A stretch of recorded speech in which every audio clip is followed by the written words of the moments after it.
안녕하세요. 월도스님. 대구에 살고 있는 40대 중반 불자입니다.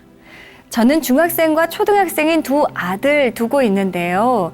정말 아들 둘 키우기가 만만치가 않습니다. 두 아들 녀석과 있노라면 제 입이 쉴 틈이 없어요. 컴퓨터 게임 좀 그만해, 공부 좀 해라, 책 좀 읽어라, 숙제는 다 했니? TV 좀 그만 봐라, 좋은 친구들 만나라. 아유, 제가 잔소리를 달고 삽니다. 사실 이런 말들이 모두 아이들이 올바른 길로 나아가길 바라는 그 마음의 조언과 충고이지만 이제는 아이들뿐 아니라 저 자신도 이런 잔소리 하는 것이 습관성이 되어버린 것 같기도 합니다. 아이의 게으른 행동을 보면서 언제까지 잔소리를 해야 될지 모르겠어요. 저의 잔소리가 아이의 태도를 근본적으로 고치지 못한다는 걸 알면서도 어느새 습관처럼 잔소리를 입에 달고 있는 제가 답답할 때도 있고요. 하지만 스님, 어렸을 때부터 아이들의 그 습관을 잘 잡아주어야 하는 것도 부모의 몫이지 않습니까? 잔소리로 아이들의 습관을 바로잡아 줄 순 없을 텐데 어떻게 하면 저도 안 피곤하고 또 아이들에게도 좋은 방법이 될 수 있을까요? 하셨네요.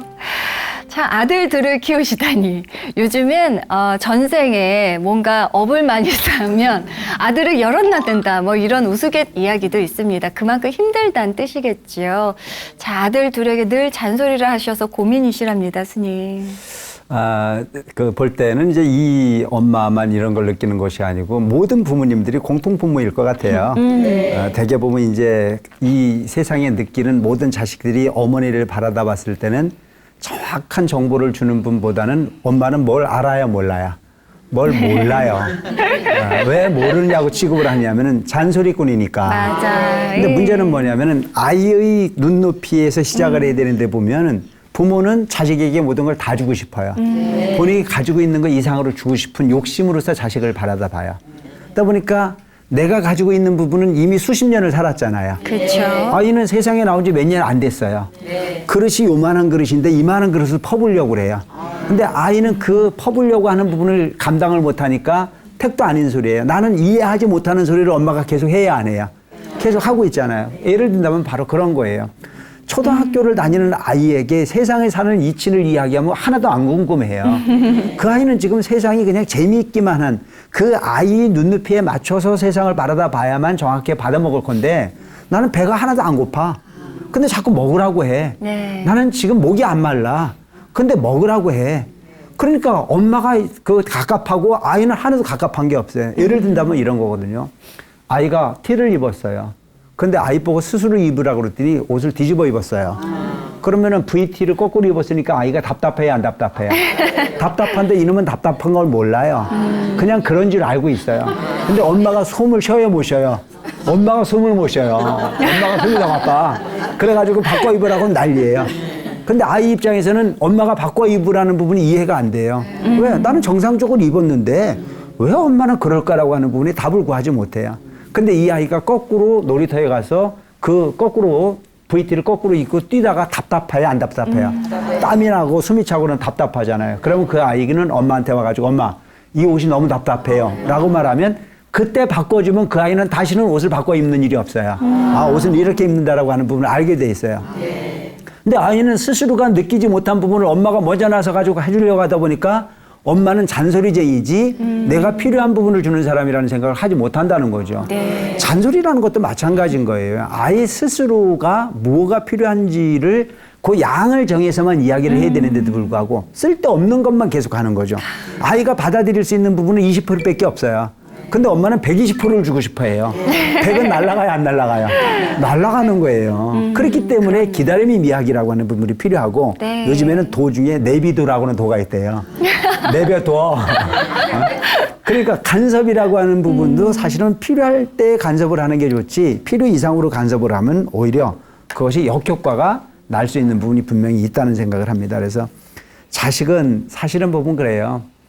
어렸을 때도 자식이고 나이가 들어서도 자식이에요. 네. 엄마는 그 아이에게 모든 걸 다 주고 싶어요. 근데 다 주고 싶은데 정말 좋은 거는 다 주고 싶은 거예요. 근데 내가 경험해본 좋은 게 너무 많아요.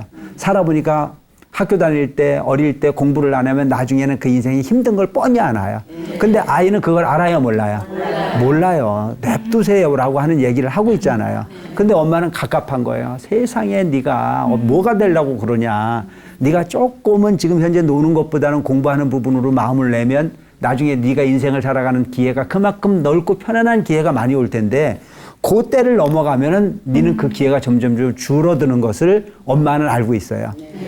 근데 아이는 그걸 몰라요. 네. 그 모르는 부분이 심장이 답답하니까 가슴만 쥐어뜨잖아요.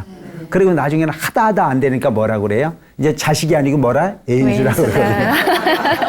근데 문제는 뭐냐면 자식이 인수가 아니고 자기 욕심이 인수인 거야. 욕심으로 바라다 보니까 문제지. 아이는 지금 그 부분을 받아들일 수 있는 그릇이 아닌데 수도꼭지만 크게 틀어놓고 앉아가지고 무조건 틀기만 하면 되는 줄 아는데 그 수도꼭지 압력이 너무 세다 보니까 다 튀어나가지 한 방울도 안 바뀌더라. 그러면서 이제 엄마하고 아이가 점점 멀어지잖아요. 엄마가 그 아이가 생각하는 엄마는 뭐야? 잔소리꾼이야. 우리 엄마는 말이 안 통해. 가장 정확한 정보를 주는데도 불구하고 받아들이려고 하는 의지를 갖지 못하다 보니까 소위 말하는 소통이 아닌 절벽이 될 수밖에 없는 상황이 만들어진다.